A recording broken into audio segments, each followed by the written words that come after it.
Hi, I'm DelusionDispeller, life coach for a little bit over 4 years, I think now. Been helping people for longer than that. If I can help you, write to me at DelusionDispeller@gmail.com. Today we're talking about Scientology. That's what this whole series is about.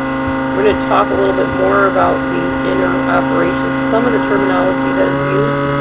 There's a tone scale, which is kind of interesting to me, and I'm kind of hoping to find a picture of it and see what it's all about. It's little faces that they've drawn with different expressions on their face that basically tell the level of emotionality or reactivity that you're at. So like the lowest reactivity is like a 1.1. You are like a criminal at 1.1. You're evil, you're vindictive, you've rebelled against the system, you are just like abhorrent. And then you go up to, I think it's level 40. You're just ecstatic and happy and excited about life and helping everybody. You've seen Tom Cruise bouncing off of couches and acting, totally outlandishly happy. Well, that's the highest level. That's a 40. He might be at that. I don't know. But anyways, it's called the tone scale, and it's the scale that they judge your reactivity on and where you're at in Scientology. There's some bait and switch that goes on in Scientology where you might be recruited by two really good-looking people, and they'll get you all excited. We're going to talk to you tomorrow and, talk to you more about what you're going to be doing within this organization. And you go tomorrow, the next day, and it's this really ugly, scary-looking dude that's talking to you. So it's bait and switch. They tell you one thing, you're thinking you're going to get this and expecting it, and the next moment, you're like, wow, what just happened here? That happens in multi-level marketing. I told you about Excel earlier. I was recruited, almost recruited, by this very nice lady. Oh, come to our meeting, talk to her on the phone, whatever. Come on in, we've got this awesome job for you to do. We really need your help in the secretarial department here of our company. Well, what's your company? Well, I can't really get into that right now, but we'll be happy to answer all your questions when you get here. Okay, fine, whatever. So I went. I get there, and there's a bunch of people at my interview. I'm like, what gives? What's up with this? So all of a sudden, the door's shut. People stand near the doors, and there's a table with a white tablecloth up at the front of the room.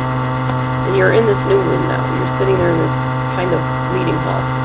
And all of a sudden, you hear these real happy people come up to you, shake your hand. Hi, I'm Mindy. I'm with Excel. How are you doing? I'm good. Great. We have so much to tell you. We're so excited you're here. Thank you so much for coming. This is Amanda. She'll show you a little bit more around the room. And hi, I'm Amanda. It's so good to meet you. And they're all like high on this freaking, I don't know, ephedrine or something. It sounds like they inhaled helium or something. They're just like really bubbly. I mean, abnormally bubbly people. And you feel so good. You're like, man, I wish I could be happy like that, but maybe not all the time. So then John comes in. Hey, this is John. He's been with Excel for 10 years, and he'll tell you more about the business. Hi, I'm John. It's so great to meet you. Thanks for coming in. We're so glad to have you here. And they talk a mile a minute. I can't even do it. I mean, they literally talk like 6 on Blossom, if you've ever seen that show. Just super, super fast, very high-pitched, very hyped up, very similar to probably what you'd see in Scientology. And the next thing you know, they pull back the tablecloth up in front, and there's all these products up in front. And you're like, wait a minute, I thought this was a job interview. That is called the bait and switch. That is how they get you into types of cults and also businesses, etc. Okay, anyways. No, I did not join Excel. Yes, I did try their ephedrine drink, and yes, it was loaded with ephedra, which made me hyped up too. And I found out why everybody was acting like they were high, because they were. And that year, I believe, they took ephedrine off of the market. They weren't allowed to sell it anymore. Alright, so they had to change their products, and that pretty much killed their business. Because I don't think Excel's around anymore. Alright, anyway, there's other places that do that too, but that was just kind of an example of bait and switch. You expect one thing, and you get another. Alright, there's something called an engram, which is seen as a negative message that gets into people's unconscious mind, like stars that are acting out sexually. the Scientology world will say, well, you don't want to be like them. Look at how they're showing their body and everything. They have engrams in them that are causing them to do that. We can help you get cleansed of that so that that never happens to you. And the Sea Orgs will cleanse the world of all these negative engrams. Alright, so now, in order to get you into the Sea Org, you have to sign a contract.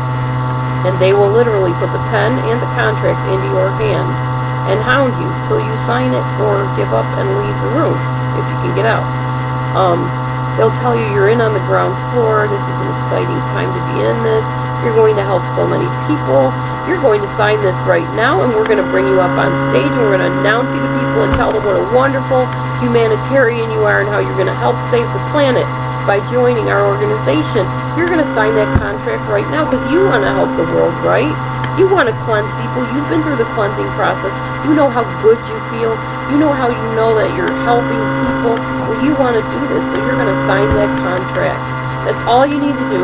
Here's the pen. Here's the paper. Let's try it with me. Pen, paper. And they'll literally take your hand on the paper with the pen back and forth until they drive you so crazy you either sign or you leave. So, anyway, that's the contract signing thing. And I'm not saying Christians do this or Christian churches do this, but they do push the membership idea a lot, some of them. I will never be a member of a church again, ever.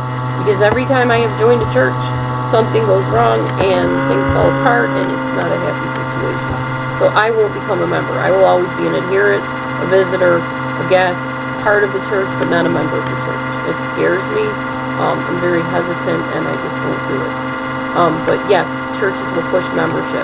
You know, well, you want people to know that you're part of us. And you don't get these privileges. You can't sing in the choir if you're not a member. You can't be on staff if you're not a member. You can't work for us in any capacity if you're not a member. Tell me in the Bible where Jesus had people join memberships. He didn't. They just followed him. He just said, follow me. Do what I do. You know, and then teach other people to do what I do. He never said, sign here. Sign on the dotted line. Commit yourself for life. In fact, he gives us a choice. We don't even have to commit for life. We can do what we want. We have the will to choose. And a lot of these organizations don't allow you that. But Christian religions, Christian beliefs, whatever, give you the right to choose how involved you want to be. So membership, yeah, I'm just not in favor of it personally. I'm not condemning you if you've chosen that way. It's just not for me. Alright, stay tuned and we'll talk more about Scientology on the next video. Thanks for watching.